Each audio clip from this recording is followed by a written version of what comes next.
বললুম, বেশ, বিশ্বাস করা না করা আপনার ইচ্ছে, কিন্তু চেষ্টা করে দেখতে দোষ কি? মিসেস দাস, আসুন, প্ল্যানচেট করা যাক। তিনি একটু শঙ্কিত হয়ে বললেন, প্ল্যানচেট? ভূত নামাবেন?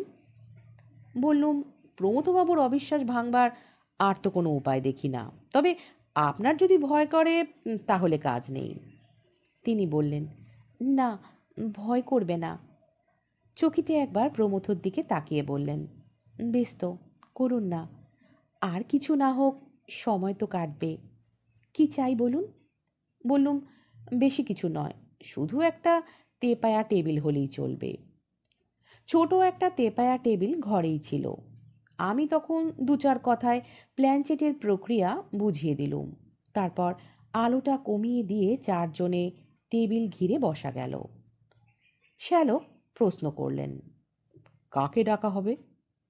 আমি বললুম, যাকে ইচ্ছে ডাকা যেতে পারে, তবে এমন লোক হওয়া চাই যাকে আমরা সবাই চিনি, অন্তত যার চেহারা আমাদের সকলের জানা আছে।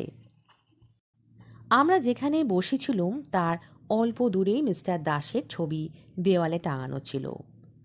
প্রমথ বসেছিল ছবির দিকে পিঠ করে, আর মিসেস দাস ছিলেন তার সম্মুখে।